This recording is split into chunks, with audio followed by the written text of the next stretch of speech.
Hi everyone, my name's Isabella Murphy. I'm a project delivery officer based in Toowoomba with Southern Queensland Landscapes. We're the natural resource management body that covers from Toowoomba out to Thargomindah and Quilpie. We've been working with the University of Southern Queensland and the Northern Australia Climate Program funded by MLA and the Queensland Government to present this webinar today. I'm tuning in today from Western Waka Waka country. I would like to acknowledge the First Peoples of the 28 nations in Southern Queensland Landscapes area and from further afield. We pay our respects to the elders, past, present and future, for they hold the memories, traditions, culture, science and knowledge and hopes of the Aboriginal and Torres Strait Island peoples across our nation. Just a bit of housekeeping. We'll have time at the end of the session for a bit of a Q&A, so stockpile all your questions until then. If you want to post any questions in the chat, we can raise them at the end for you. We will also have a few short polls throughout the presentation that we would really appreciate if you can fill out. Your feedback allows us to keep putting on information sessions like this.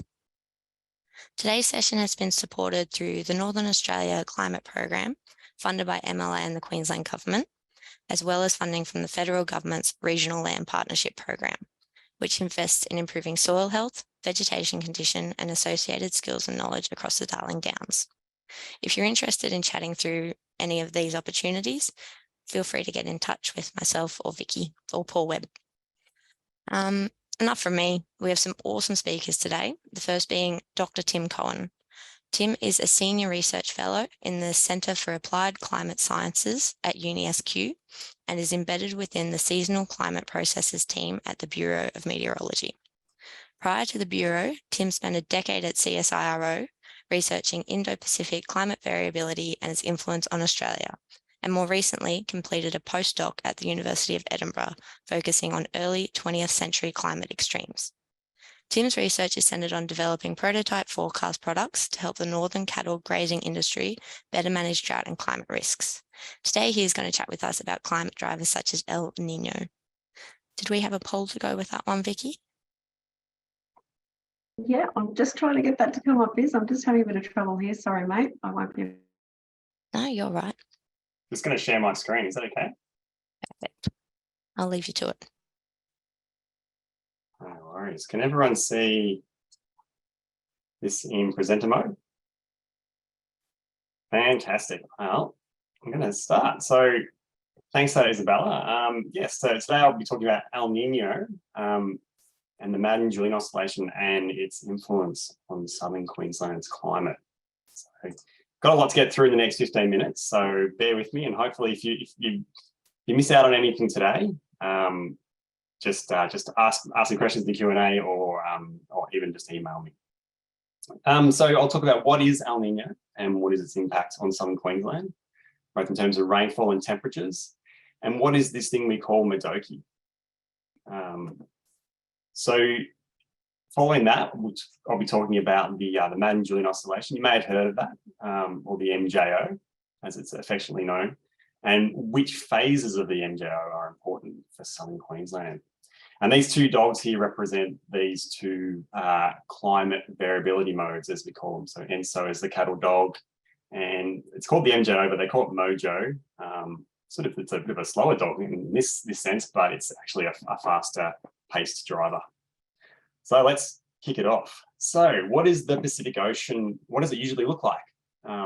So here is a nice schematic of the Pacific Ocean. And on the western side, you have these warm ocean temperatures, what we call the western warm pool, where you get temperatures around about 30 degrees or so, maybe a bit higher. And on the east side, you've got what we call an upwelling zone. So you've got cooler sea surface temperatures. And that's an area of pretty good fishing. And then we have the trade winds. The trade winds run from the east, from this side, across to the west. And then we have this circulation pattern called the Walker circulation, named after Gilbert Walker. And so this thing, you have the warm and the cold on either side of the Pacific Ocean. You can sort of consider it a bit like a bath. And then you've got these easterly trade winds, so coming from the east, pushing towards Australia. So that's what the normally looks like during an El Nino event. So you may remember some historic El Nino events. What tends to happen is these trade winds, they weaken. They get really, really weak, and sometimes they can reverse, so it becomes a westerly wind. And that means all this warm water that's typically in the western part of the Pacific piles up in the central to eastern side of the Pacific. And you have increased convection on that east side of the Pacific. We tend to get a greater risk of bushfires across the south and the east, increased smoke risk over the maritime continent, so Indonesia, in Malaysia, and typically across the east side where you'd have that normally really cool upwelling water, that sort of shuts down, and that leads to quite poor fishing for the people that live off the coast of Peru. So floods on the east, typically floods on the east, and dry conditions in our neck of the woods. So what I'm showing you here is one of the classic El Nino events of the late 20th century. And this is the 1982-1983 El Nino event. And we can see in this, this map of sea surface temperature anomalies, so these are deviations from the normal temperature. You can see this warm water piling up on the eastern side of the Pacific. And then around north of Australia and to the east in the Coral Sea, you have cooler than normal ocean temperatures. So this is what we would classify as a quite strong Eastern Pacific El Nino event. And when we say Eastern Pacific, that's just saying that's where that warm water is piling up.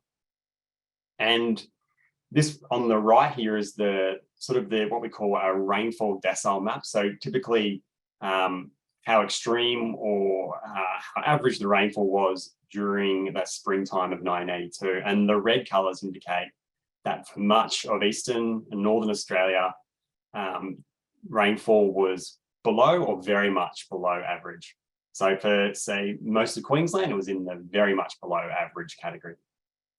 And I was only 2 years old back when the Ash Wednesday bushfires occurred, and that came on the back of these really dry conditions. So they saw fires in South Australia and in Victoria. Another strong El Nino event or Eastern Pacific event was in 97, 98. And again, I'm showing you the sea surface temperature anomaly map. So how warm the sea surface temperatures were in the eastern side of the Pacific back in the springtime of 1997. But this time, what we saw in terms of spring rainfall was that it was actually quite average. That was average rainfall for the spring. And in some cases, it was above average or very much above average for parts of eastern and southern Australia.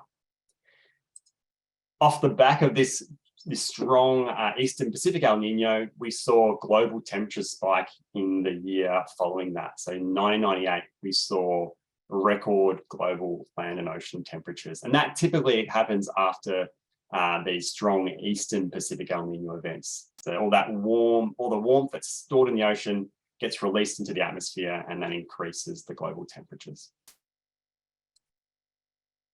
In the spring of 1991, we had an unusual event. This was what we call a Central Pacific El Nino. So this is where you might have heard the Modoki, and that's a Japanese term.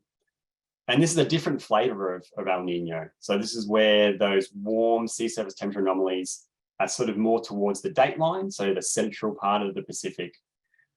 In this case, in the spring of 1991, we saw that much of Eastern Australia saw below average, or in some cases along the coast, very much below average rainfall, so quite dry. And that's typically, you see this associated with the cooler sea surface temperatures around Australia. And another Central Pacific El Nino event occurred in the spring of 2002 into the summer of 2003. But this time, even though it was a Central Pacific El Nino, and you can see that those warm ocean temperatures weren't as warm as those strong Eastern Pacific El Ninos, what we saw in terms of the spring rainfall here on the right-hand side was that much of Queensland and New South Wales saw very much below average rainfall in the spring, and in some cases, the lowest on record. So what is the typical impact of, say, of an El Nino? So both Central and Eastern Pacific El Nino on summer rainfall. And here I'm showing you what we call a decile map. So that's where we rank all the rainfall for all the summers going back 100 years or so, and we categorize them in terms of the wettest through to the driest. And we see much of Queensland is actually in the middle. So it's in this, it's lacking color, so it's white. And that means that typically during an El Nino event, Southern Queensland, Central Queensland receives average or mean rainfall. So it's actually not dry, it's not wetter. Typically we just get average rainfall. So just give you an example. So Charleville, during an El Nino, typically gets around about 180 millimeters of rainfall in the summer. If we look at every year now, so incorporating La Nina years, El Nino years, and just what we call normal neutral years, typically receives around 195 millimeters. So it doesn't actually drop that much for an El Nino event. So this is for the summer. If we look at the typical impact of El Nino on spring rainfall, we see now that the situation is quite different. So much of Eastern Australia is in those lower, in those really dry categories. So if we look at, again, at Charleville, typically during an El Nino, we'll see around about 80 millimeters in the springtime. But if you look at all the years, across all the years in the record, typically over 100 millimeters. So you can see it's around about 24 to 25 millimeters less during an El Nino. So I mentioned before that we have Eastern Pacific El Ninos and Central Pacific El Ninos. So depending on where that warm water is stored in the Pacific. So on the left here is the typical relationship map between an Eastern Pacific El Nino and rainfall in the springtime. And on the right is the Central Pacific association with rainfall. And you can see the difference there between those two maps. The right one, so the Central Pacific one, you get these much sort of darker brown colors. And then what that is saying is that the impact of Central Pacific El Ninos is much stronger on spring rainfall than Eastern Pacific El Ninos. So that's interesting to note, even though those warm ocean temperatures aren't as warm as the Eastern Pacific El Ninos.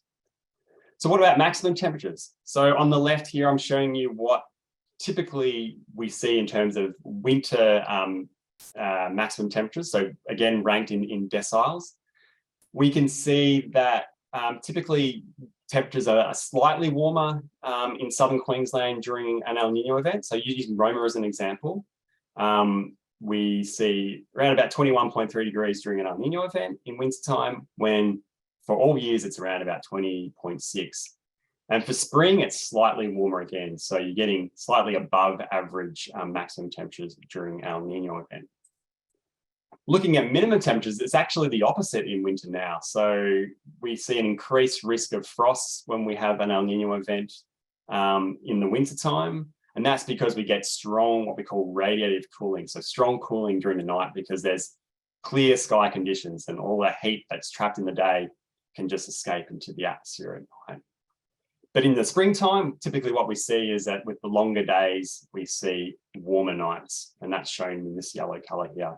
And you can see the difference between El Nino and normal, and sort of every year in a typical situation in Roma here in both winter and spring.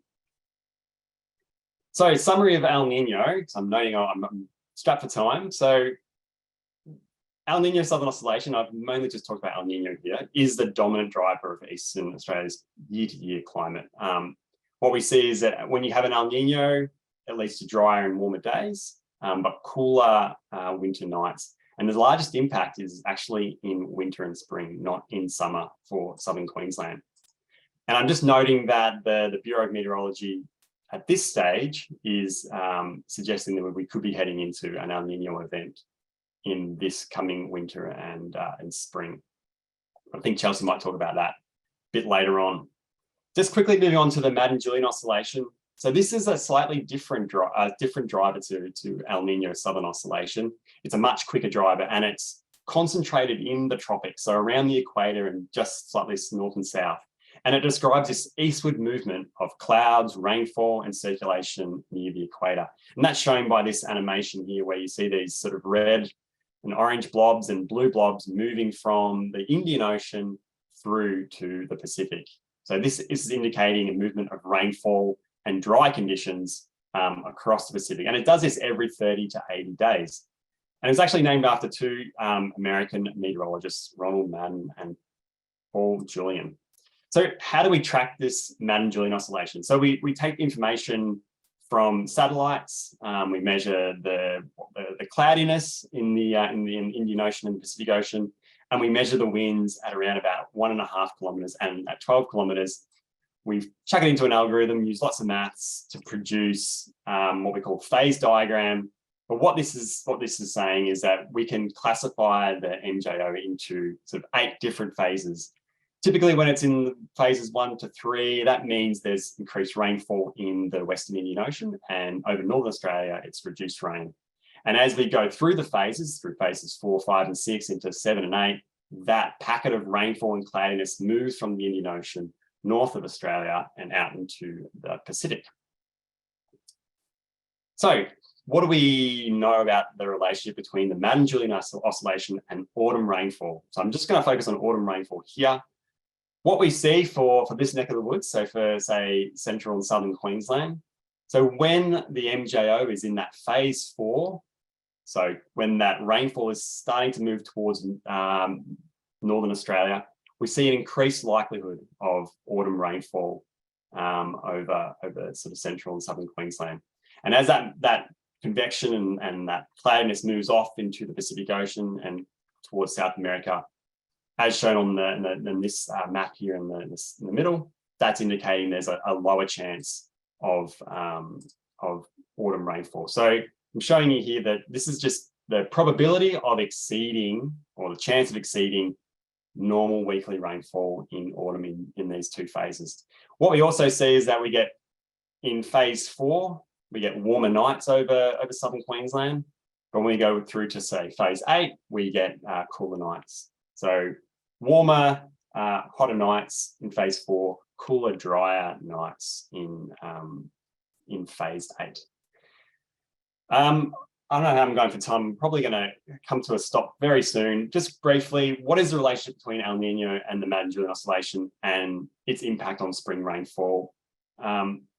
Basically, in a nutshell, the Madden-Julian oscillation plays almost no role in rainfall variations in the springtime over southern Queensland. And that's because basically it's mostly dominated by El Nino and La Nina. And that's shown by these maps here in phase 4 and phase 8, showing you the red colors. That's indicating there's a very small chance of exceeding the normal weekly rainfall. But noting that at this time of year, rainfall in sort of central and southern Queensland is not overly high. So you're talking only around about 5 to 10 millimeters. If we move forward to summer rainfall now, we see that the Madden-Julian oscillation plays a much larger role in rainfall variations. And that's shown here in phase 4 on the left and in phase 8 on the right. So we see that when the MJOs in phase 4 in summertime, there's a much higher chance of exceeding the normal weekly rainfall across much of Queensland and the Northern Territory. But when it moves off into phase 8, again, you see a reduced likelihood of wetter conditions. So just to summarize this, part of the Madden-Julian oscillation, the MJO operates on a month-to-month timescale, so much quicker than ENSO, and it has a part influence on southern Queensland's weather. So as I mentioned, in autumn in phases 4, you tend to get wetter conditions and warmer nights. In phase 8, you get dry conditions and cooler nights. And if you want more information on the different relationship between the different phases of MJO in all the seasons, go to the Bureau's website and you can check out the average condition maps there. So I'm just going to leave it there and just show you some nice satellite imagery for Queensland. This is for the Western Queensland. Thank you very much. Thank you, Tim. That was great. I'm sure there'll be lots of questions. So again, feel free to pop those in the chat. How'd we go with the poll, Vicky? Is that one all sorted? Yep. Lovely. We've just got that up there now, and I see people are just completing it. Just got a few more to go. But if you want to start introducing Chelsea, I'll close that poll down very shortly and let the new one. Sounds good to me. So next we have Dr. Chelsea Jarvis. Chelsea is a research fellow at the University of Southern Queensland's Centre for Applied Climate Sciences, focusing on communicating advancements in climate science to primary producers to assist in on-property management. She works closely with the pastoral industry across Northern Australia and will today be presenting on the 3-month outlook. Thank you, Chelsea. Great, thanks so much. So I have this great open window in front of me, and it provides this sort of like natural blowing hair thing. That's done on purpose, just to let everybody know. I think it adds a certain effect. Anyway, as Isabella mentioned, I am going to be talking about the outlook because I know lots of people are interested in that. And I think that there's already been a bit of rumor going around about possible conditions coming up. Is it El Nino or not, or what's going to happen? So let's just take a look at that. I'm going to show you websites directly. So it's not a PowerPoint, it's what's actually online right now. I'll put the websites in the chat, so that way if you want, you can follow along with me. So we're going to start off at the BALM website. I'll chuck this up in the chat right now. And yeah, oh, can I? No, I can't. Okay, well, look, I'll put it to the host, and then maybe Isabella can put it in the general chat. But it's just the BALM, so balm.gov.au. And we'll start there. Let me just share my screen. There we are.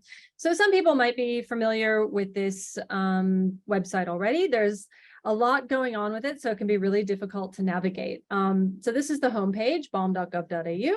And we just want to scroll halfway down to this climate and past weather. So that's the real key place to find out anything about the long-term weather, or sort of like the climate forecast. Okay. So we click on that. And then we have a whole bunch of information here. The main one that we're going to look at today is this long range forecast. So that's the next fortnight, month, or season. So that's where we want to look for that sort of longer term planning. We also have a climate driver update here in the middle of the screen. That tells us, is it going to be El Nino? Is it not going to be El Nino? Is it going to be an Indian Ocean dipole? What is it? So let's start there. So I'm just going to click, this is the climate driver update. And it provides us with a quick summary on the first page of what's going on in our Pacific Ocean, what's going on in our Indian Ocean, what's going on in our Southern Ocean, and then what's going on in our tropics, so to the north of us. Mainly, actually for Queensland, for South and Central Queensland, we actually use all 4 tabs. But this is nice. It provides a little summary. It's showing, La Nina is continuing. We can see the dial here is still stuck on La Nina. So you might be like, well, Chelsea, didn't you say it's going to be El Nino? Stick with me. So we know La Nina is continuing. And also it talks about the Madden-Julian oscillation here. So that's what Tim talked about. There's a lot of information here. I'm not going to cover it. I just wanted to show that it's a really great place to get a summary of these climate drivers that Tim was talking about. Okay, and we can go to our Pacific Ocean. And here we actually have a forecast. So this is a forecast from the Bureau of Meteorology. It's highlighted right there in forecast. That's showing what's going to happen in the next few months. What does the BALM predict? And okay, so we have this monthly sea surface temperature anomalies for Nino 3.4. So that's just an area of the ocean that we measure to know, is it going to be El Nino? Is it going to be La Nina, or is it neutral? So there's no El Nino or La Nina.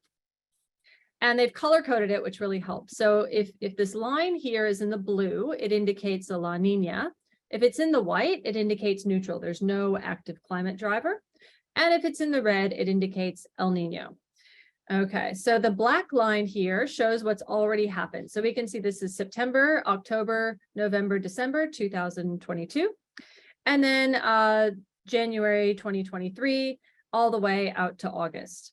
And we can see the line is kind of hovering there just above La Nina territory. But then this green line is the forecast. Actually, it's changed since yesterday. It was run on the 11th of February. This is interesting. So essentially, this green line is showing that the BALM is predicting that by about June, we will be in La Nina or El Nino territory. So again, that's the one that usually makes us a little bit drier, especially during the spring. And then we also have the increased risk of frost at night, again, especially in spring. So there we are. The BALM is showing it's likely to be El Nino.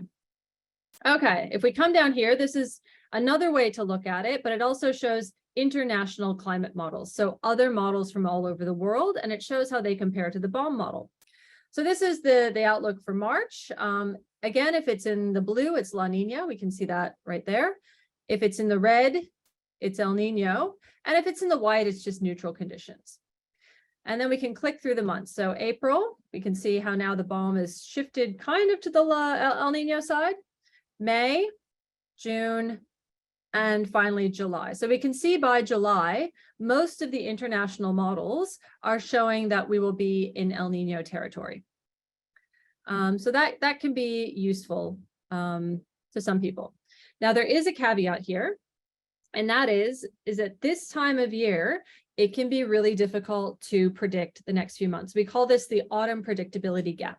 And that's because at this time of the year, the oceans are kind of rearranging themselves and figuring out what they're going to do next year, or in the coming season, I should say. And so a lot can happen. I don't know if anybody remembers, but a few years ago, 2020, there was this big wet forecast. The BOM was like, it's going to rain, it's going to rain. It was sort of June or something. We were coming off the back of that, that really dry 2019 and 2018. And the BOM predicted all this rain, and it didn't happen. And everybody was like, oh, bloody BOM, right? Well, that was because the BOM was initially predicting, along with everybody else in the world, this Indian Ocean dipole event. But then we got this really crazy out of season cyclone that came down from the Bay of Bengal and churned up the Indian Ocean and effectively stopped the Indian Ocean dipole. So my point is that at this time of year, crazy things can happen. All the models are currently indicating El Nino. We'll look at some more in a minute, but according to this BOM summary that we just looked at, they're indicating El Nino. However, at this time of year, take it with a grain of salt. That's the message. But let's look at a few more models and a little bit more information. Okay, so let's go back to this long range weather and climate. So we just looked at this climate driver update. Now let's look at long range forecasts. Okay, we click on that. And we can kind of start anywhere we want. We can flip through them, but this chance of above median is always a good place to start. I like to use this little eyeglass here to have a look around. I find that's the easiest way to find out where I am. So let's just type in chinchilla. There we go. And it'll pop up a little box that gives us information specific to the chinchilla area. So while we're waiting for that to load, oh, there it is. I'm gonna expand that a little bit. So we can see it gives us the outlook for a specific time period. In this case, 21st of Feb to 27th of Feb at chinchilla, and then lots of information here. Sal, do you want to turn your camera off? Thanks. So we have week 1, which is essentially the next week. I don't really look at this too much. Med-Eye or like the short-term forecast is kind of better for this. However, this is 2 weeks out, so you wouldn't get this information on a 7-day forecast. But then we have fortnightly forecasts, and I think kind of what we're all here for are these monthly and then seasonal forecasts. So 1 month and then 3 months. Oh God, it's looking really bleak, isn't it? They updated it yesterday and I haven't seen it yet. Let's not panic yet. Hang on. So let's just look at April to June because gosh, that's pretty ugly, isn't it? Nobody wants to see that.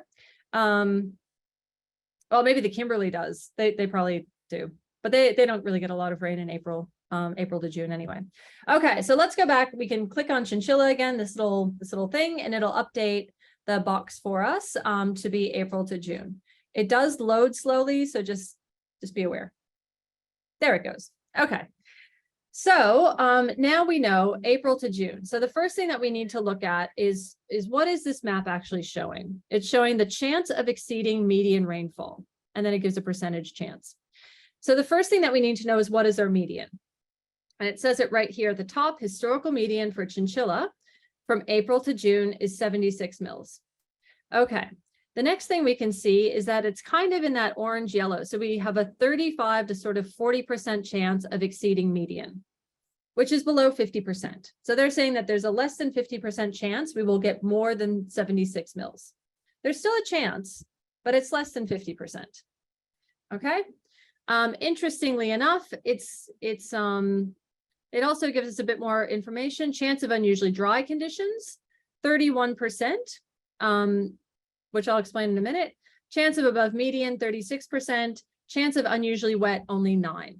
So this is essentially saying, don't bank on there being unusually wet conditions April to June. Cool.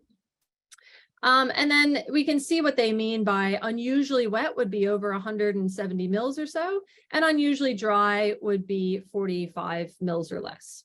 Okay, so we're kind of, you can see where the bars are, the bars are taller. That indicates the chance of it happening. The bars are taller in sort of these drier or mid sections. So we're kind of looking at average to below average rainfall is what they're saying, April to June at Chinchilla. Cool. So we have that forecast in the back of our mind. We're going, oh, okay, well, that's interesting, right? But, you know, what does the rest of the world say?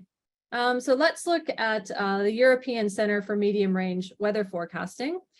I always check a couple sources because sometimes they all say the same thing. And then you go, okay, all the models are reading the same thing. There's probably something to that.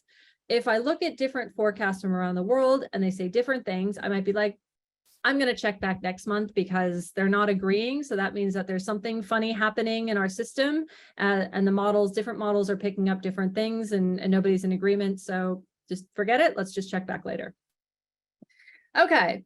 So this is the European Center. I can put that in the chat as well. Again, somebody will probably have to pass it on to me, onto everybody, because I can only send stuff to the host. Okay, so this is Chels, I'm going to send a PDF out to everybody with all clickable links on it in an email following the webinar. Awesome. Thanks for that.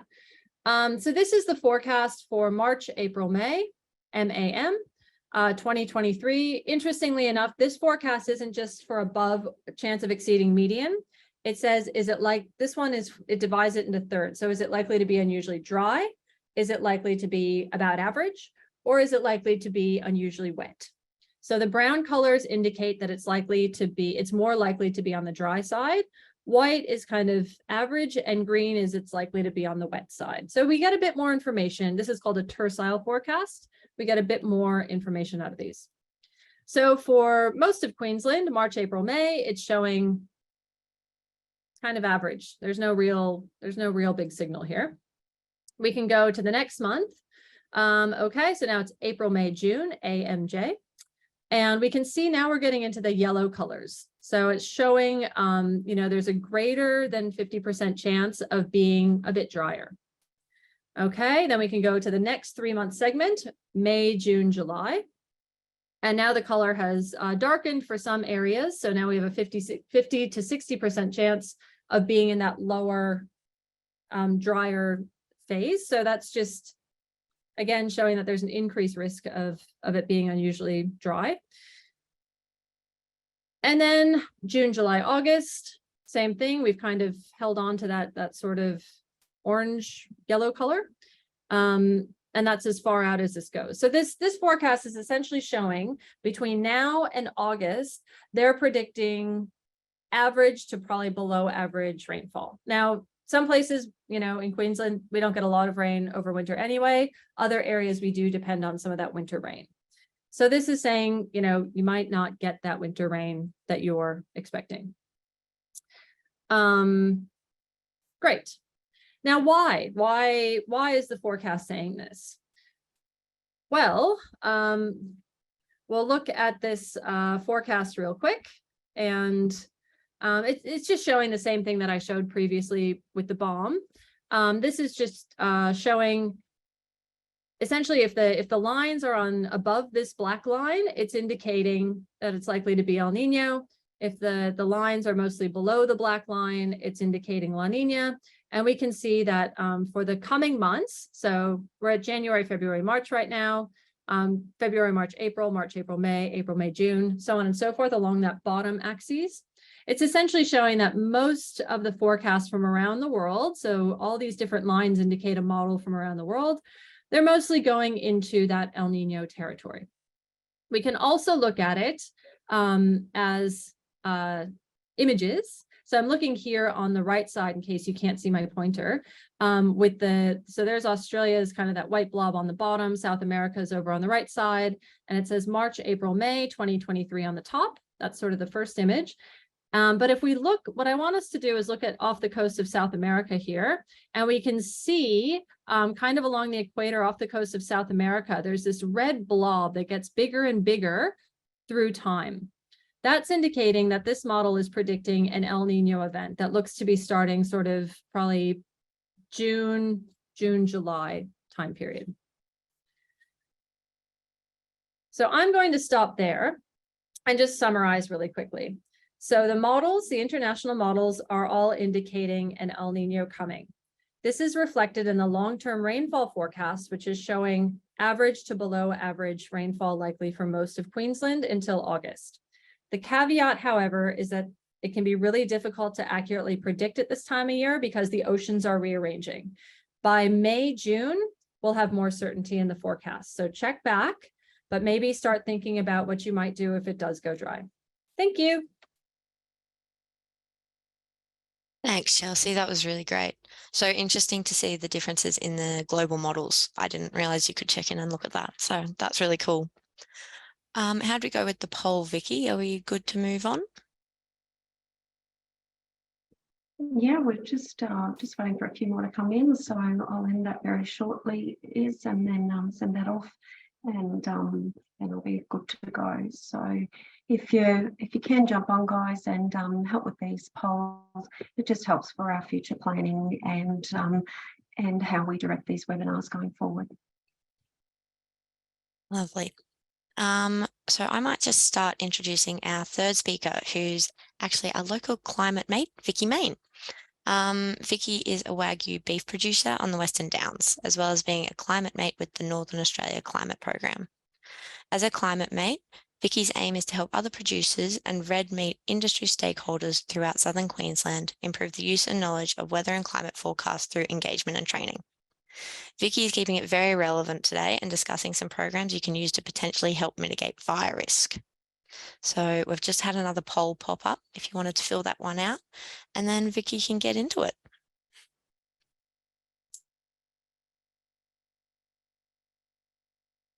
Thanks, I'll just share my screen here and get started.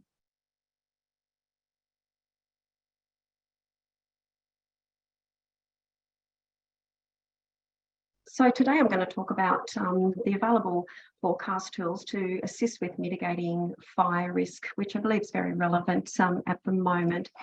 So as you can see, this is the Northern Australian and Rangelands Fire Information website, or NAFI. Now, I've uploaded this morning onto the PowerPoint screen, and all these from the purple stars through to the blue dots, they're hotspots that are showing up throughout southern Queensland, the southern half. Now, our hotspots don't necessarily mean that it's actual fire. It actually could be cloud and heat trapped in there, but it is a good indication to investigate further, whether that be ring a neighbour, ring your local fire brigade, or, you know, if it's safe to do so, go and actually take a look. But as you can see, there's quite a bit of activity happening all the way out past west of Quilpie there, down to Thargomindah, and all the way up Claremont, Dysart, etc. Now, the beauty about the Northern Australian and Rangelands Fire Information webpage, or NAFI, is that you can actually go in and put in your own property boundary, which I've done here for my own property. And what happens there is once you upload that boundary to NAFI, it gives you a special link that you save into your web browser, and then you just click on that each time and it takes you straight into your property. Then you can use the navigation in and out bar tool here to then see what fires are close by or near to you. So as you can see, I've got one to the west and I've got this little one to the east, only a couple of properties away. NAFI does show you gives you information on how to upload your boundary and access to Google Earth to be able to do that. So how does weather influence fire behaviour? Well, weather conditions influence a fire's behaviour in size, intensity and speed, and how predictable and how dangerous a fire can be. Weather also can lead to an increase in vegetation growth and the amount of standing dry matter that we see throughout a season, like we did with last winter and spring of 2022 in the southern half of Queensland. We had that, really good vigorous growth, and we've now got a lot of dry standing matter due to hot and dry weather conditions that have recently combined with low humidity, which has dried out that vegetation and made it more flammable. And fires are more likely to start and continue to burn in those hot, dry and windy weather conditions. Humidity, and especially low relative humidity, less than 20%, does play a crucial part in causing those fuel loads to dry out and become more flammable. And as the little video plays through there on the left, we see that wind, those strong gusterly winds can fan those flames and cause fires to spread faster across our landscape. And especially if we have those change of wind directions, it can really put us into a potential dangerous fire activity. And strong winds can also carry those hot embers, causing spot fires up to kilometres ahead. And just note too that also our wildlife birds, especially our birds of prey, they're pretty cheeky and opportunistic characters, and they like to drop embers and that in head of the fires as well to flush out those animals. And lightning strikes, as we saw earlier on in the week around the Chinchilla region, the dry lightning strikes are also a source of bushfire ignition. And the interesting fact is that fire can create its own thunderstorms known as pyrocumulonimbus systems, and they actually cause more erratic, intense and dangerous fire behaviour. So if we look at our forecasting tools, like how can we look at and look at what the upcoming humidity, temperature, wind speeds, directions are doing, what we can do is we can use our BOM weather app, which you download onto your phone, or your Elders app, things like that. If you've recently done an update on your BOM app, you can see now that it shows the rain radar and storms happening up to what can be potentially happening up to 90 minutes in advance, that hour and a half ahead. And that's this picture over here to the right of my screen, which is really handy, especially this year was taken at 9:45 at night. And if you can see storms, to the north of you or to the south of you there, and you're wondering, how likely are those storms going to get to in the vicinity of me and the potential for lightning strikes, that's a really good visual tool. And over here to the left, we see the temperature, the chance of rainfall, and our wind speeds and directions. And if we were to scroll down further, we'd also see the humidity. So that's a really good source. But if you're like me, I like a really good visual of what my wind speeds and directions are doing. And this is where METI is a very handy tool. It shows the current weather conditions and forecasted conditions over the upcoming 7-day period. And it is a very good visual in the way that as it loads up here, it'll show you can play through and see those winds, how they look to be chopping and changing. One of the things that METI does do when you load up, and if you see here to the left-hand side under wind forecasts, it actually shows the wind speed and directions in knots. Now, I'm a land lover, I'm not a yachty, so I like to change that up to wind speed and direction in kilometres per hour. And it shows you the big Australian map there. Now, how you can hone in on your area is you click up here on the locate bar and you start to type in your postcode. So I'm going to type in my area here at Burncliffe, and it'll load up. Now, I'll just click that, I forgot to do that before. To save your location, this is where you'll do it. So you've got a pin drop always showing on METI. You just click save location and you'll see this little purple pin drop below. Now, when we first click on there, we see that we've got the 7-day forecast ahead, what our temperatures, minimum and maximum, are looking at doing, and our percentage chance of rain. And when we click on the details, we get to see the wind speed and directions at 3-hourly increments. And you can even click on the see text view to see where they're gaining that weather from, which you see here's the Chinchilla Airport. And if you want to see what the weather stations are looking like within the nearing area, then you just click through. That's over here to the left. We'll go back to our map view there. And as it loads up, now if I was looking to to do a controlled burn, to put in a better fire break, etc., and look for those optimum conditions, those cooler temperatures, those lower wind speeds or no wind, and higher humidity. This is where MEDI can be a really good tool to be able to find that opportunistic window. So you might think, oh, what's it looking like for tomorrow? Conditions aren't great today. You know, what's it looking like at 4 o'clock on a Saturday afternoon? What's those wind speeds and directions doing? And as you can see, they're pretty erratic around me here. They're coming in all directions. This legend over to the right-hand side shows your wind speeds. And every time we go back, you've got to change it up to kilometres per hour. We see the wind speeds here are in increments of 10 kilometres per hour. And we get to see by these arrows what those wind speeds and directions are doing. So that fire that's to the east of me there looks like, you know, there's every chance. If I was to play through and go back to Friday, I can see what those wind speeds and directions are doing from the east to that fire that's actually closest to me here. So as I said, if you want to have a look, then you click down here over the left on what the humidity is doing, and we can see then that relative humidity. And through a colour shading, we get to see what it's looking like. So you look for those opportunistic moments of that higher humidity, that higher moisture in the air. When you also go in and combine that with your temperature forecasts, initially it'll bring up that daily maximum.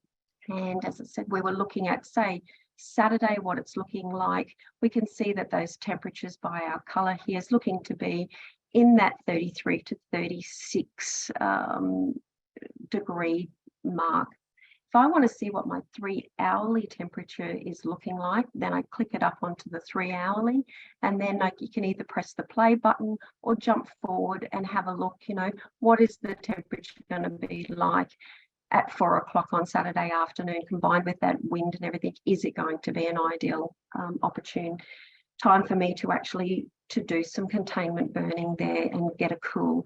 And, you know, we're still looking at temperatures being up there in those 33 to 36 with those erratic winds. So this is a great tool to be able to find those, but it's also too, if you've got fires nearing, to be able to monitor conditions over the next 7 days. Just click back here to the webinar presentation. When we combine the following when you combine your NAFI, your MEDI, and then as well as your climate outlooks that Chelsea showed you, you've got a really powerful suite of resources and tools to help you mitigate the risk for fire there. So if we click on the climate and outlooks page there,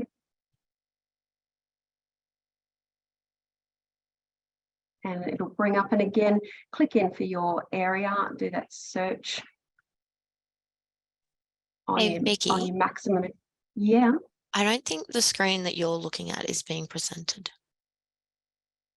Okay. Which screen's presenting there is? We've still got your PowerPoint screen up. Okay. That's okay. I'll just go back and talk from that one then. Is when we have a look at, as Chelsea showed you there, when you go into that climate outlooks page, one of the beautiful things you can have a look at is in your rainfall section. There is your chance of your 3-day totals. That's those rainfall bursts that are likely to occur. Now, you might be thinking, oh, I don't need to do anything. Oh, we're going to get rain. The radio's been spruiking, we're going to get rain. This is where you can jump in and have a look at what it's doing over the next week or two. And as I said, bring it in and be specific for more specific for your area, and have a look at what your historical median is, and then what your likely chance of one of those 3-day totals are. So for me, you know, I could be looking at 25 mils, or more realistic, that 50 mils, to really dampen conditions down, given the fuel load that we've got. So I'd go in and have a look, and I can see that I've got a higher percentage chance of being in that lower 20 to 40% decile of not exceeding that median rainfall there. But the chance of going above is showing 36, but the chance of unusually dry is 30. And given that I've only got a 5.4 mil historical median, you know, it's not looking favourable for those unusually wet conditions of exceeding that 28.6 mil there.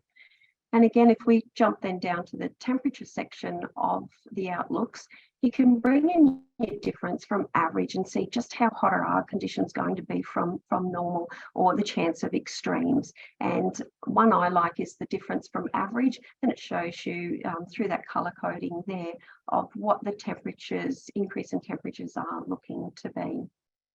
So as I said, when you combine all three of those tools plus additional, you can start to put together a good suite of resources and tools to mitigate your risk of not only losing valuable pasture and livestock, but also infrastructure and potentially lives. But one thing I will say is always work closely with your local fire authority, rural fire authority, and keep those your radio on and handy for any of the latest alerts and updates. But I hope that helps. Thank you, Vicky. That was really good. I'm assuming you're happy for people to reach out if they're after some assistance with any of those apps, any of those programs? Definitely.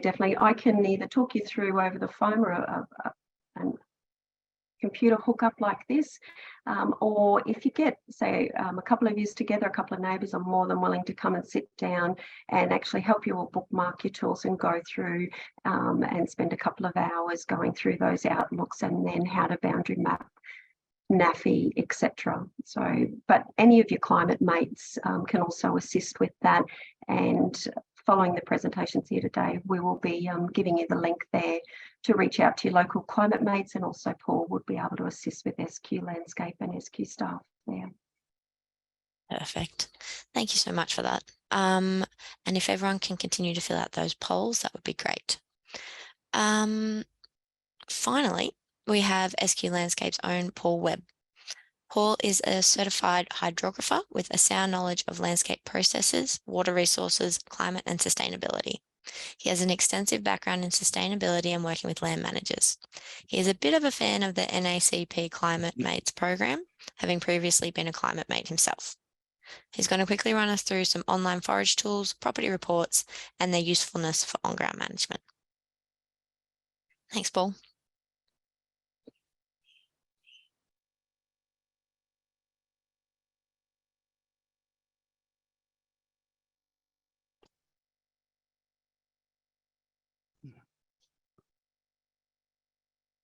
I can't unmute myself now. I'm sharing the screen. I've got you. You can hear me? Yep. Can you see the screen there? Yes, we can. Looks good. We can. All right. So thanks, Izzy, and thanks to Tim, Chelsea and Vicky for the information and updates. It's always useful to try and stay in touch with what's available and what's happening. I'm going to jump on the back of that information about climate and climate outlooks and try and look at some other tools that are available to help with managing grazing properties. In particular, I'm going to look a very quick look at the Forage online property reports. Now, the Forage online property reports, this will only be an introduction, but they're forecasting for decision making is what they're intended to do. Before I start, I'll just endorse Izzy's acknowledgement of country, and particularly respect for the 28 nations across the region, for their elders past, present and emerging, and the insights that they can give us into how we can manage our land and systems. What I will speak about today is just forage as an overview. I'll show some sample reports, a small excerpt of some of those, and then give you a quick overview on just how to access those reports online. I'll just highlight that none of this is coming from me. All the information and materials all draw from the Queensland Government's Long Paddock Forage website and the Forage User Guide. Moving in then to forage as an overview. So forage, it's an online system.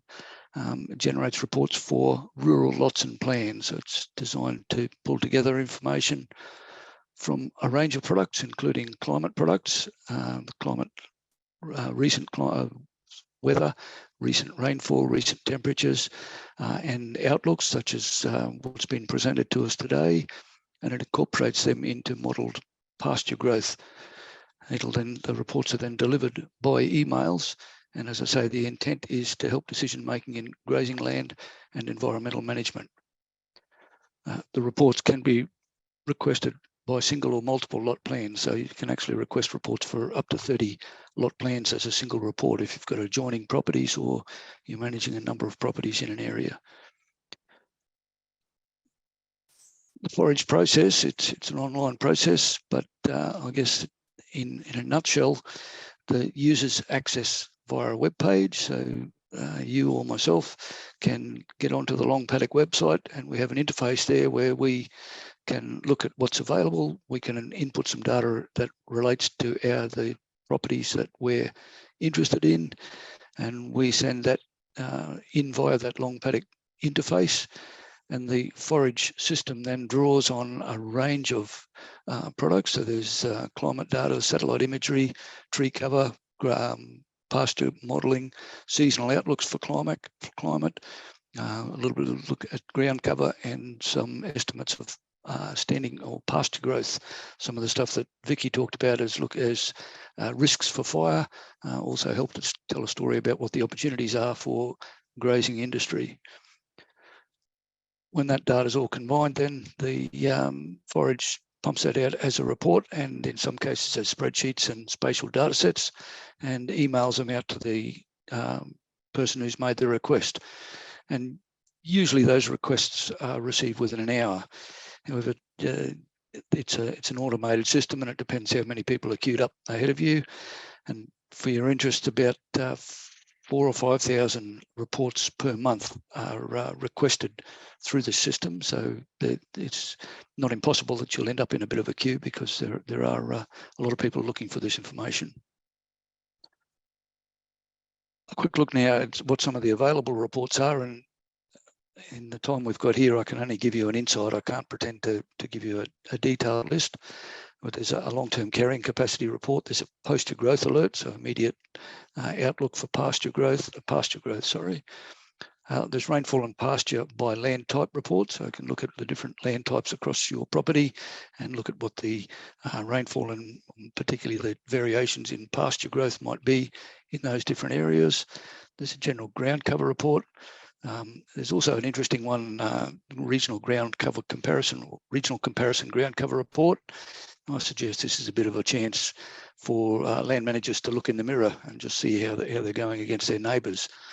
So those three highlighted reports there, I'll have a quick look at in a moment, but I guess just to be aware that that's only a small sample of what is available, and I'll also talk later about an evolving product that's got me a bit excited, that just shows that the remote sensing team down at the Eco-Science Precinct in Brisbane are really trying to do their best and make the most of all of the data that the government collects, often for regulatory reasons, but they're trying to make that data usable for land managers, particularly grazing land managers.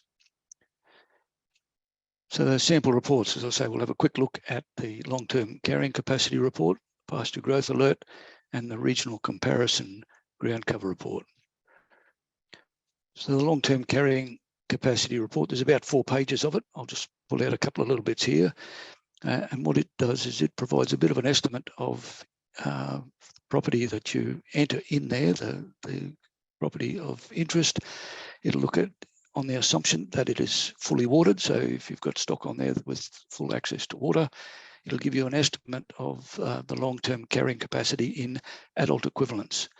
And in this case, the property that I picked out random out near Tealbar last night, it reckons the long-term average carrying capacity is about 582, so somewhere between 500 and 600 adult equivalents is what could reasonably safely be carried on that property. Further down in the report, it gives you a little bit of a look at the annual dynamics of the carrying capacity. And again, you can see there the green line is the annual carrying capacity, whereas the blue line is the average that we looked at, that 582. And you can see that a safe stocking rate varies from year to year, anywhere from 400 up to 800.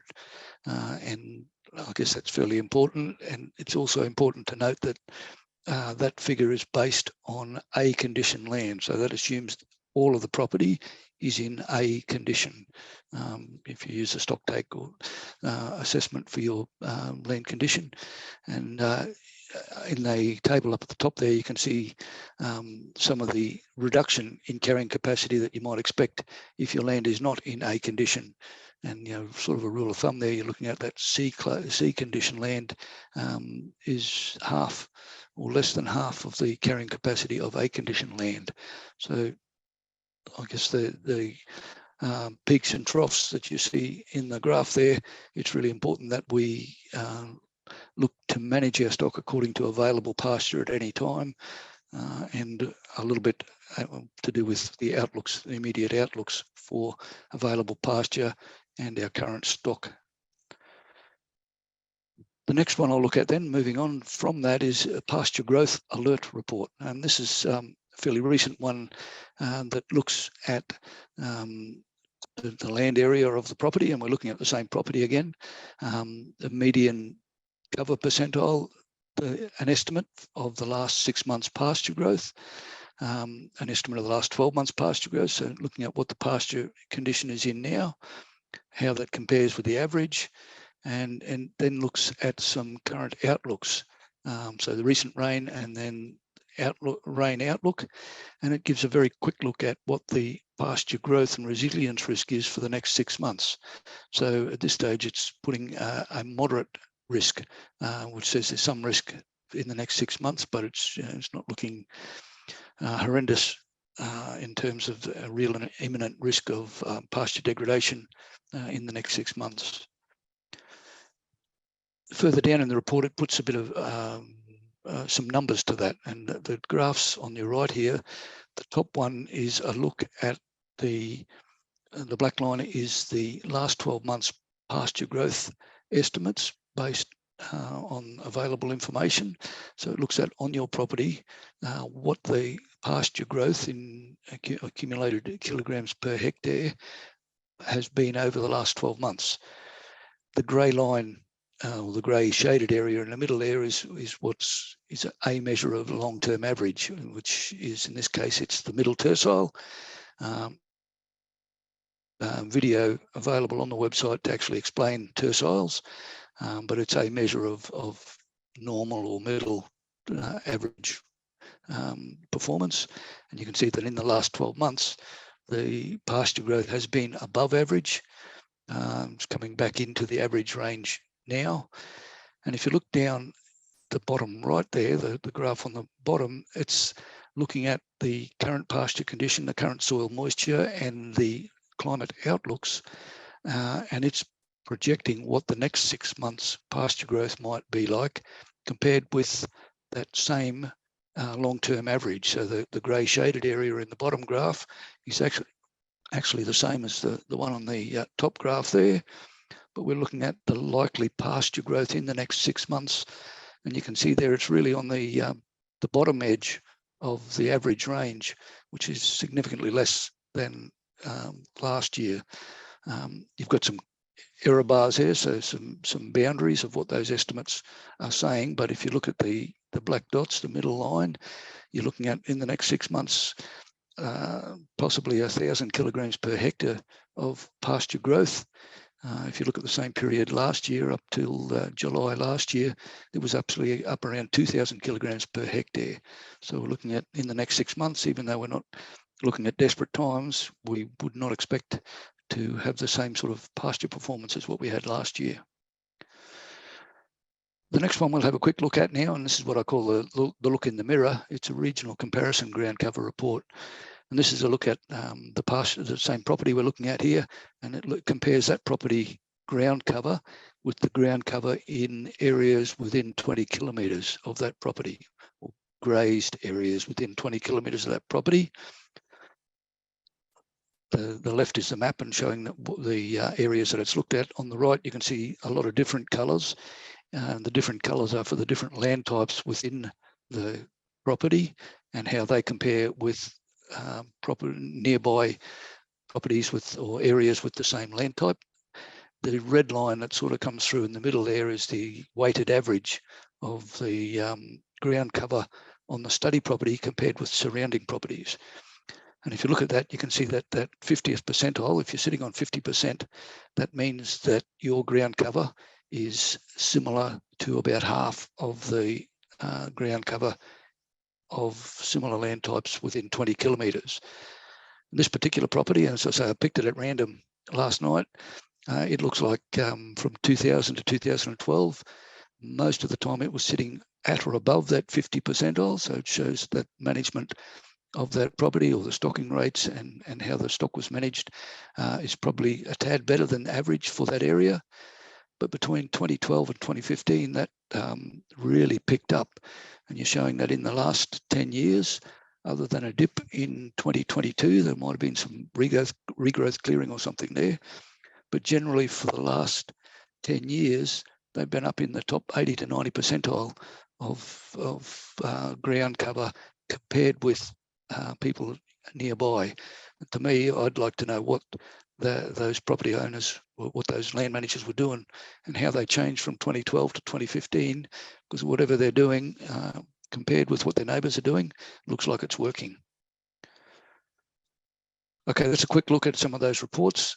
We'll do a quick look now at how we access those. So to access those, you go to the Long Paddock website, you select the reports section, and if I can get this to progress, here we go. Enter your details and your contact details and where, and if need be, which years you're interested in, and the PDF report will be sent out to you by email. There's also, for some reports, the option of a free subscription, so you can get some of the reports sent out monthly or quarterly as you require.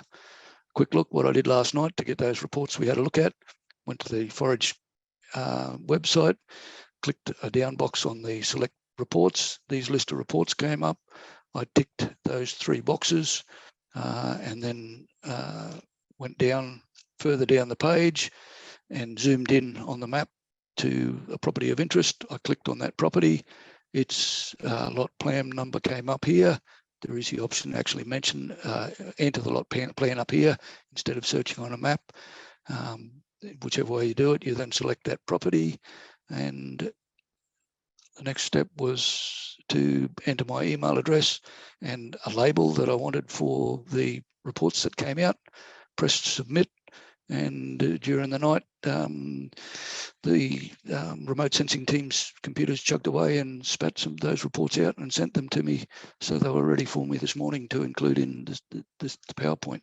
There's a couple of other things to be aware of. The online access is supporting information on the Forage website. All of these links are live and you'll get the PDF version of this PowerPoint. So there's awareness videos, there's subscription service, and there's other webinar videos of people who know these systems inside out, actually explaining each of these products. Very quickly, there's a new product coming out called My Forage, and it builds on the work that's already done and gives you the opportunity to actually put in some of the land conditions, some of your paddock breakups, and some of your water points on your property. And you can then request with that additional information on your property. I put in some random things here. I put in so those blue points there are water points. I put some lines across for pseudo paddocks. And I sent down and asked for that long-term carrying capacity report again. And if you remember before, we looked at it in land condition. If it's fully watered, they estimate in A condition, there would be 582 would be the average annual adult equivalent carrying capacity. I put in a couple of watering points. I put in a couple of paddocks in B and C grade C condition, and it's come up with a user-defined condition where, based on that information I put in, the safe carrying capacity of that property in those conditions is only 137. Now, the information I put in was a bit random, and you'll see here that it's a plot of the property showing the 3 watering points. The blue shows where you would get 100% utilisation of the area close to the watering points. The lighter blue were less than that, And the pink points there is just the way I mapped it out. They're actually exclusion areas. So there's actually 2,000 hectares of the 4,000 where cattle are not grazing. So that's pulled the numbers down. But I guess it just shows this capacity of this new product and emerging product soon to be released for improving the estimates on individual properties. And if you look at what that means for that particular property, it shows that where the best possible stocking rate could be anywhere from 400 to 800. In the current conditions that I put in there, it's probably more like 200 to 300. I guess that's it. In a nutshell, it's Forage is an online system. It incorporates a number of products, and it's intended to help with decision making. And reports can be requested by single or multiple lot plans, and with some subscription options. Thank you.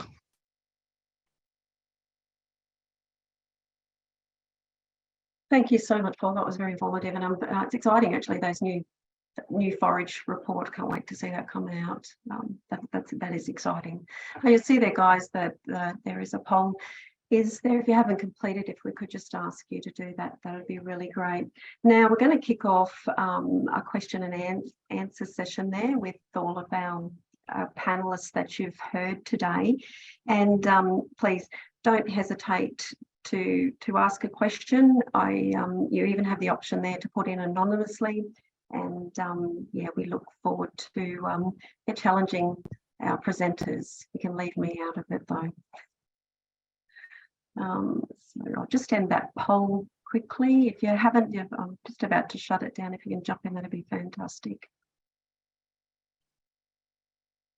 Okay. Now, at the moment, we've got no questions coming through, so you should have see there in your questions and answers where you can type in a question and to any of our panelists, or if you raise your hand down the bottom of your webinar screen there, you'll see a raised hand. If you put that up, I can unmute you, and that might be just as easy to ask your question. If nobody has a question, I do. Does anybody have a question, Vic? Not yet, Chelsea. We're not Okay, getting great. everything. Everyone's a bit shy. You've covered Vic, everything really well. Yep. Could you just tell me, Vic, I know that yesterday you mentioned that cattle prices are starting to drop, but you just mentioned it. Can you just, are they dropping a bit? Are people selling? Like, what are people in your region doing right now in terms of cattle? I can only speak of the Western Downs here. I've actually had a couple of producers actually call into home over the past week and have a cuppa and have a chat about it and what the conditions are looking like going forward. So for us here in the Chinchilla region and Southeast region, we haven't hit what we call our green date criteria, which we usually get that nice reliable, 7 out of 10 years, 50 mil of rain over 3 consecutive days to really kick off that growing season. And then about 4 weeks later, we get that really nice flush of feed that starts to actually put live weight on cattle. So we're hitting, near past that now. And for every week later that new feed's not coming through to put on that weight gain, we run the risk of not only degrading our pastures, but also our cattle losing weight because they're still relying on last year's seasonal growth. So there was an increase this week in Dalby in the numbers, and prices did come back. And what I've told a couple of my producers was that, some of the benefits of forward selling now is you're going to get ahead of the market, because generally come April, everyone realises, not everyone, but a lot of people realise that, oh crikey, that was a failed summer. And that's why you tend to see around Anzac Day, those markets really do flood and the prices come back and you can pick up those cheaper cattle. But if you get in now, you potentially aren't losing as much weight on your cattle, and you've got those higher prices, even though they are coming back. They're looking to slide a bit more if you listen to the MLA report there last week. And you can find that copy on MLA. They're not predicting prices to pick back up until, mid-year. So one of the things by getting in now, if it does happen to rain, well, bonus, you've got less less mouths on your feed and to get that better pasture response, then potentially because you've cashed in at potentially when the prices are higher, then you can buy those cheaper cattle when they start to flood that market when people have realised too late. So we are starting to see that. There's a bigger yarding as well in Roma, but MLA are a great source of keeping on top of what those markets are doing and what those prices are doing, and of course talking with your agent. Does Great. that help? Yeah, no, that's really good. Yeah, I'm just, I always like to sort of find out what all the markets are doing, just because I, look at the forecast and I go, oh, look, it's looking could potentially be a bit bleak. So what are the markets still looking like at the moment? So yeah, thanks for that. That was really helpful. Now, Chelsea, we've had a question come through from Nicole Seller. For Chelsea, is anything being done to fix the gap or reliability of predictions at the current time? Oh, great question. So Tim could probably, I'll pass it off to Tim in a second, but as far as I know, the predictability gap is just a function of chaos in our system. So without reducing chaos in our system, which is impossible, we'll always have somewhat of a predictability gap. Tim, would you like to expand on that at all? Yeah, it's unfortunate that that there is this this autumn predictability barrier, or and it literally just means that the skill of our forecast models is reduced when we look at, say, the January and February forecasts out for the next 6 months or so.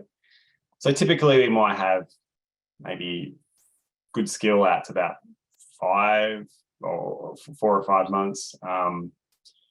If you look at the Indian Ocean, it's not so good at this time of year. So we might have maybe less than 2 months, maybe 1 month predictability. So that's why I think what Chelsea was saying before, we're going to take all these forecasts with a grain of salt. The skill of the forecast at this time of year is not as good, and it picks up as we sort of head through autumn into winter.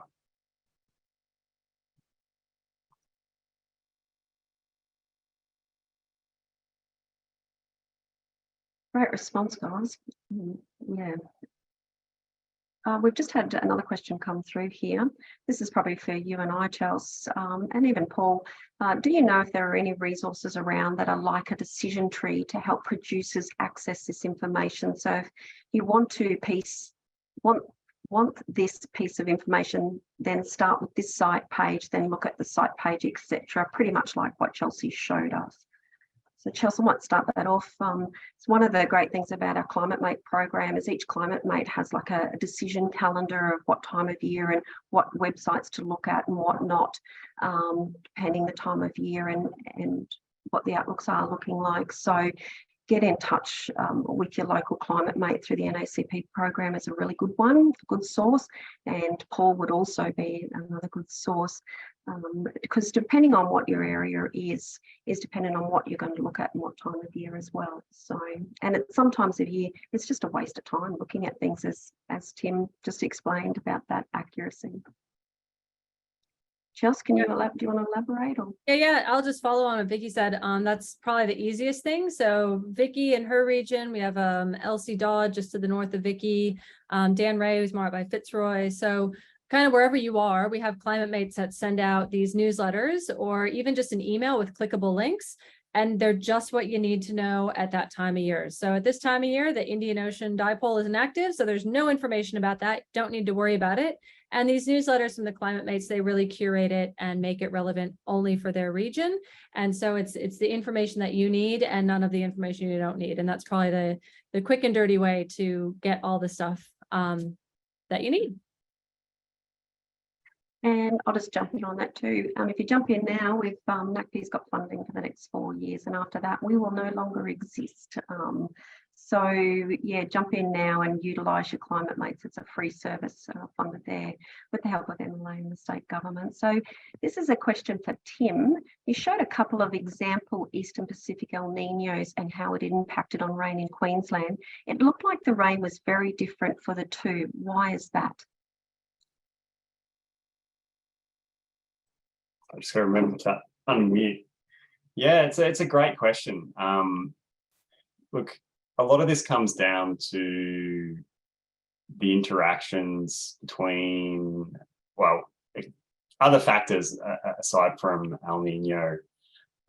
So we have the Indian Ocean dipole. So it's like a similar mode in the Indian Ocean to what ENSO is in the Pacific. And that sort of oscillates on a fairly similar time scale to ENSO.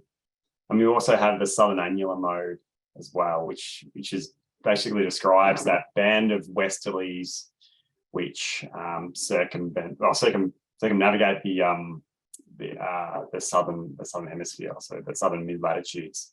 So each, what I call like the three-headed dog of the southern hemisphere climate, ENSO, the Indian Ocean dipole, and the Southern Annular mode, they all sort of interact together. And so there's not one sort of hard and fast rule for an El Nino event. So it just depends on how it interacts with other, what we call climate modes of variability. And there's also the role of the Madden-Julian oscillation in a particular season as well. So it's more to the story than just a given El Nino event.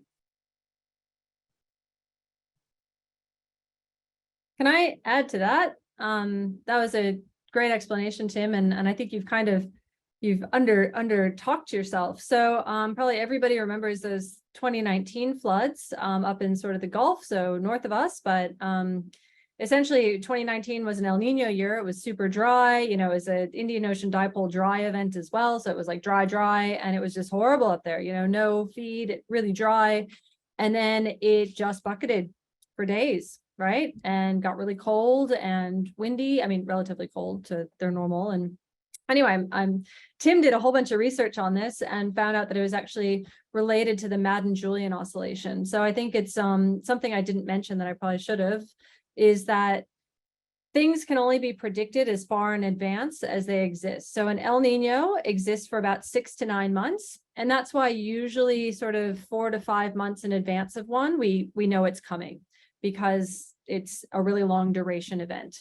However, things like cyclones or really intense thunderstorms that can bring a lot of rain, those only exist for maybe a few hours or a couple days or something like that. So that means that we can only predict it those couple days in advance. So when you're looking at those 3-month forecasts, it's really important to remember that those 3-month forecasts can capture things like the El Nino Southern Oscillation, or general moisture in our atmosphere and what our oceans are doing kind of on the longer term. But there might be a thunderstorm that comes through and just absolutely buckets down on your property that long forecast isn't able to capture, because that thunderstorm only exists for a few days and the long-term forecasting a few months.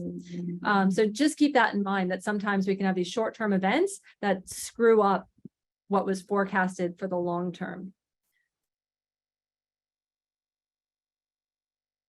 Oh, thanks for that, Chelsea. That actually explains that very well. We've got no more questions coming through. Guys, don't be shy. Well, we've got these experts on the field. Oh, we've got Paul here. Yep.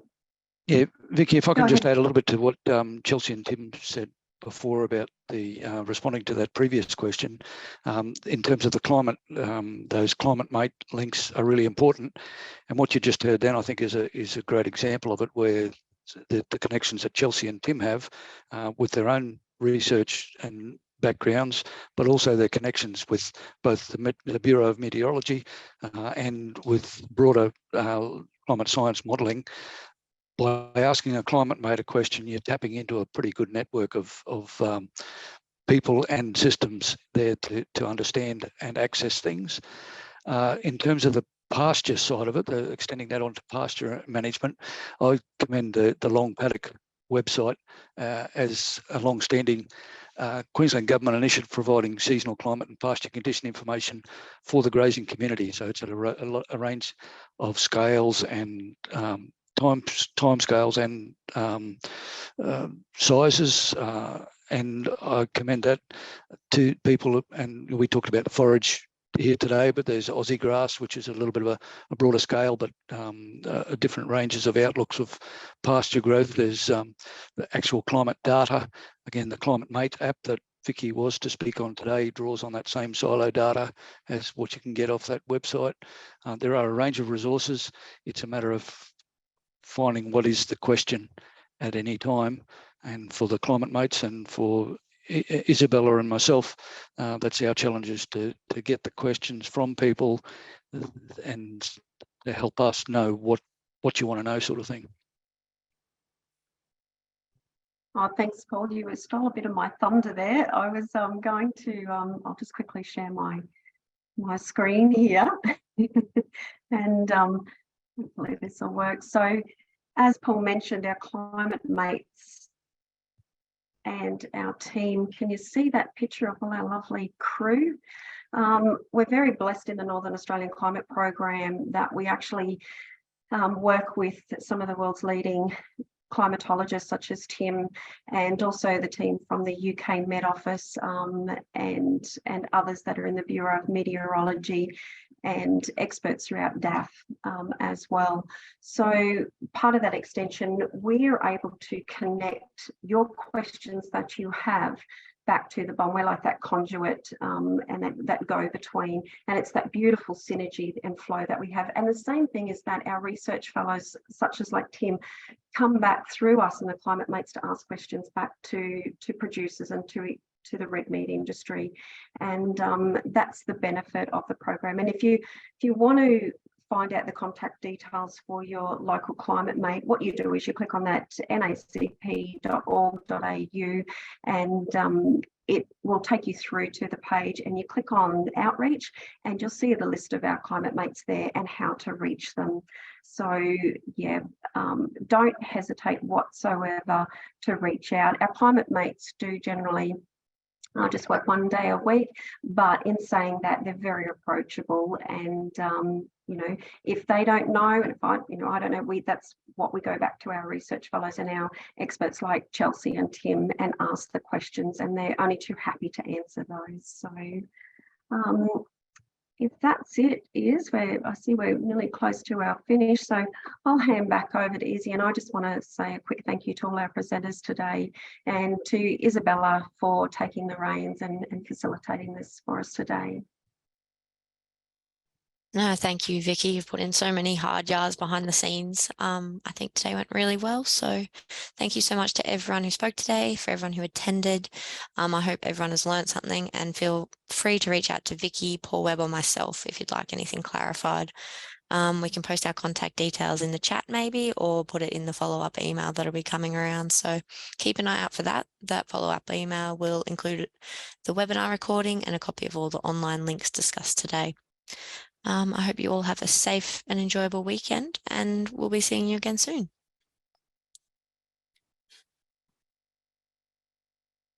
Thanks everyone for attending. Bye.